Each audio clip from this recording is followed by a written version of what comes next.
بسم اللہ الرحمن الرحیم۔ السلام علیکم۔ امید ہے کہ ناظرین کرام خیریت سے ہوں گے۔ سامعین مکرم خوش رہا کریں، زندگی بہتر ہو جائے گی۔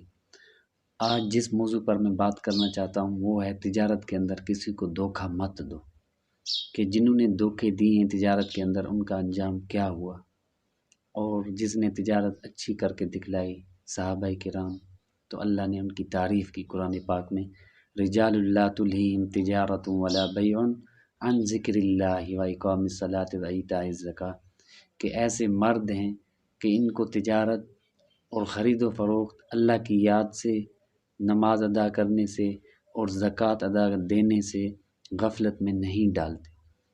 جہاں پر صحابہ کرام کی تعریف کی گئی ہے، وہیں پر تجارت کے اندر دھوکہ کرنے والے اور اس کے ساتھ لوگوں کے ساتھ فریب کرنے والوں کا انجام بھی برا ہوا ہے۔ ایک شخص کہتے ہیں، ہم عبداللہ بن مسعود رضی اللہ تعالیٰ عنہ کی خدمت میں ساتھ سفر کر رہے تھے، حج کے لیے جا رہے تھے۔ جب ہم ذات الصفا نامی جگہ پر پہنچے تو وہاں ایک ہمارے ساتھی کا انتقال ہوا۔ ہم نے اس کی نماز جنازہ پڑھی، قبر کھودی، قبر کے اندر دیکھا کہ ایک بہت بڑا سانپ نکل آیا ہے، تو ہم نے وہ قبر بند کر دی۔ دوسری جگہ قبر کھودی، دیکھا پھر وہیں پر بھی سانپ نکل آیا ہے، تو میت کو ہم نے وہاں رکھ دیا، اور ہم عبداللہ بن مسعود رضی اللہ تعالیٰ عنہ کی خدمت میں حاضر ہوئے۔ ہم نے سارا قصہ بیان کیا۔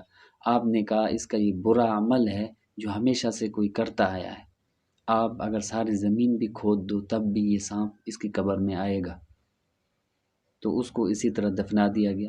جب اس کے گھر پہنچے تو گھر والی بیوی سے پوچھا کہ آپ کے شوہر کا ایسا کیا عمل تھا کہ قبر کے اندر جو ہے ایک، جہاں قبر ہم نے 2 قبریں کھودی ہیں اور وہیں سے بھی جو ہے سانپ نکل آیا ہے۔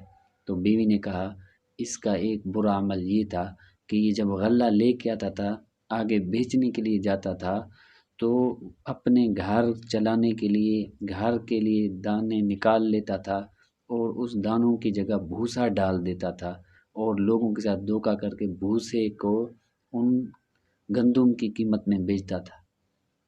تو اسی عمل کی وجہ سے یہ تجارت کے اندر دھوکہ کرتا تھا، تو اللہ نے یہ دنیا کے اندر دکھا دیا۔ سامعین مکرم، دھوکہ کرنا بہت بڑا گناہ ہے، ہم اس سے بچیں، خود بھی بچیں۔